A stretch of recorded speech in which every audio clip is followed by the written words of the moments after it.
Hello everyone, നമസ്കാരം. Welcome to food vibes. ഞാൻ ദീപ സന്ദീപ്.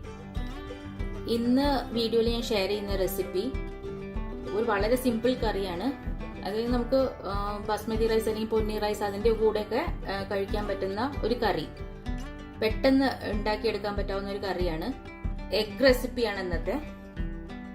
നമുക്ക് എഗ്ഗ് ബോയിൽ ചെയ്യാനുള്ള ടൈമില്ല, പെട്ടെന്നൊരു കറി റെഡിയാക്കണം എന്നുള്ളൊരു സമയത്താണെങ്കിൽ ചെയ്തെടുക്കാൻ പറ്റുന്ന ഒരു കറിയാണ്. അതായത് നമ്മൾ എഗ്ഗ് ബോയിൽ ചെയ്തിട്ടല്ലേ കറി ഉണ്ടാക്കുന്നത്, ജസ്റ്റ് ഗ്രേവി ഉണ്ടാക്കിയിട്ട് അതിലേക്ക് മുട്ട പൊട്ടിച്ചൊഴിച്ച് അത് നന്നായി കുക്ക് ചെയ്തെടുത്തിട്ടാണ് ഈ കറി ഉണ്ടാക്കുന്നത്.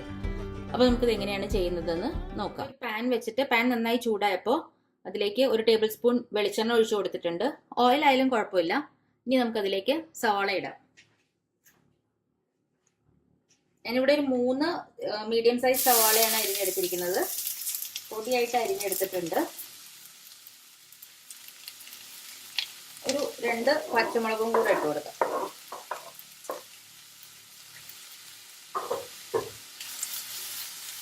നന്നായി മിക്സ് ചെയ്യാം.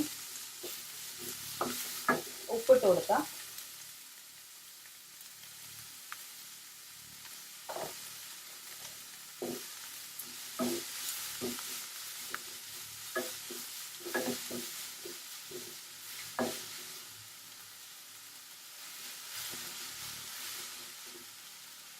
ജസ്റ്റ് ഒന്ന് മൂടി വെച്ചിട്ട് സവാള ഒന്ന് നന്നായിട്ട് വഴറ്റിയെടുക്കാം.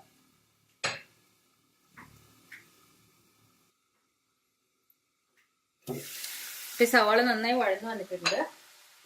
ഇനി നമുക്കിതിലേക്ക് മസാലപ്പൊടികൾ ചേർത്ത് കൊടുക്കാം. 1 ടീസ്പൂൺ മഞ്ഞൾപ്പൊടി, 1 ടീസ്പൂൺ എരിവുള്ള മുളക് പൊടിയാണ് ഇത്, 1 table spoon Kashmiri chilli powder. പിന്നെ വേണ്ടത് കുറച്ച് ഗരം മസാലയാണ്, 1 ടീസ്പൂൺ ഗരം മസാല. ഇത്രയും ആഡ് ചെയ്ത് കൊടുത്തിട്ടുണ്ട്. ഇനി ഇത് നന്നായി മിക്സ് ചെയ്തിട്ട് ഇതിൻ്റെ ആ റോ സ്മെല്ലും ടേസ്റ്റും മാറി കിട്ടണം. മസാലകളുടെ നന്നായി കുറച്ച് നേരം ഒന്ന് വഴറ്റിയെടുക്കാം. കാശ്മീരി ചില്ലി പൗഡർ ആഡ് ചെയ്യണം. നല്ലൊരു കറിക്ക് നല്ലൊരു കളർ കിട്ടാൻ വേണ്ടിയിട്ടാണ്. ഉണ്ടെങ്കിൽ ആഡ് ചെയ്യുക, ഇല്ലെങ്കിൽ അതിനനുസരിച്ചിട്ട് എരിവുള്ള മുളക് പൊടി ചേർത്ത് കൊടുക്കുക. ഇപ്പോൾ മസാലയൊക്കെ നന്നായി മൂത്തിട്ടുണ്ട്. ഇനി നമുക്കിതിലേക്ക് ഞാനിവിടെ ഒരു തക്കാളി അരച്ചു വെച്ചതാണ് ചേർക്കുന്നത്. സാധാരണ നമ്മൾ നോർമൽ ചെറിയ പീസായിട്ട് കട്ട് ചെയ്യുന്ന പോലെ കട്ട് ചെയ്തിട്ട് അങ്ങനെയാണെങ്കിലും ചേർത്ത് കൊടുക്കുക. ഞാനിപ്പോൾ ഇങ്ങനെ അരച്ചതാണ് ചേർത്ത് കൊടുക്കുന്നത്. അപ്പോൾ കറിക്ക് ഗ്രേവിക്ക് നല്ല തിക്നെസ് കിട്ടും. അതാണ് ഇങ്ങനെ ചേർക്കുന്നത്. അല്ലെങ്കിൽ നന്നായിട്ട് ചെറിയ കഷ്ണങ്ങളാക്കി മുറിച്ച് അത് നന്നായി കുക്ക് ചെയ്ത് ഉടച്ചെടുത്താലും മതി.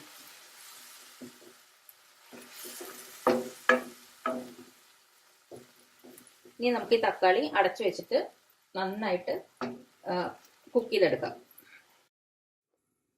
ഇത് ഞാൻ അടച്ചു വെച്ചിട്ട് കുറച്ച് നേരമായി. സവാളയും തക്കാളിയും എല്ലാം നന്നായിട്ട് കുക്കായിട്ടുണ്ട്.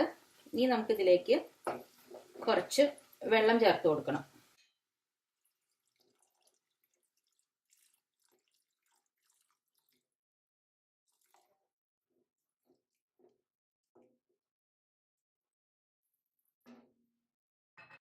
ഒരു 2 മിനിറ്റും കൂടെ ഒന്ന് മൂടി വെച്ചിട്ട് നമുക്ക് കുക്ക് ചെയ്യാം. ഇപ്പൊ കറി നന്നായി തിളയ്ക്കാൻ തുടങ്ങിയിട്ടുണ്ട്. ഇനി ഞാനിതിലേക്ക് മുട്ട പൊട്ടിച്ചൊഴിക്കാൻ പോവാണ്. നമുക്കിതിലേക്ക് മുട്ട പൊട്ടിച്ച് അങ്ങനെ ചേർത്ത് കൊടുക്കാം. ഇനി അത് ഇളക്കണ്ട, യോക്ക് പൊട്ടാതെ നോക്കുക. ചേർക്കുമ്പോൾ ഡയറക്റ്റ് പൊട്ടിച്ചൊഴിച്ചാൽ മതി. ഇനി നമുക്കിത്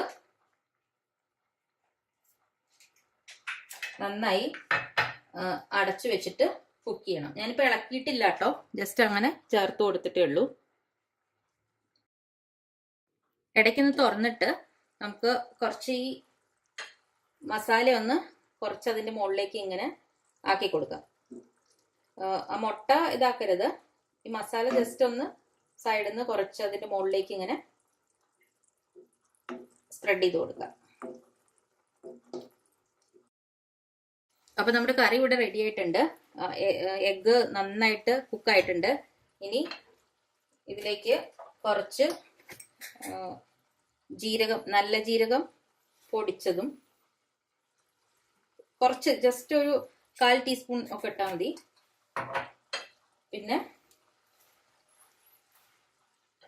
കുറച്ച് കസൂരി മേത്തി നന്നായി ക്രഷ് ചെയ്തിട്ട് അതും ചേർത്ത് കൊടുക്കാം. കസൂരി മേത്തി ഉണ്ടെങ്കിൽ ചേർത്താൽ മതി, ജസ്റ്റ് ഒരു ഫ്ലേവറിന് കുറച്ച് ചേർത്ത് കൊടുക്കാം. അപ്പൊ നമ്മുടെ എഗ് കറി അല്ലെങ്കിൽ എഗ് ഡ്രോപ്പ് കറി റെഡി ആയിട്ടുണ്ട്. ചോറിന്റെ കൂടെയോ അല്ലെങ്കിൽ ചപ്പാത്തിയുടെ കൂടെയോ ഒക്കെ നമുക്ക് സെർവ് ചെയ്യാൻ പറ്റുന്ന ഒരു സിമ്പിൾ കറി. അപ്പോൾ ഇതാണ് നമ്മുടെ എഗ് കറി. വളരെ സിമ്പിളാണ്, പെട്ടെന്ന് റെഡിയാക്കി എടുക്കാൻ പറ്റും, നല്ല ടേസ്റ്റിയാണ്. അപ്പോൾ എല്ലാവരും ട്രൈ ചെയ്ത് നോക്കൂ, ഫീഡ്ബാക്ക്സ് അറിയിക്കാൻ മറക്കരുത്. Thank you for watching.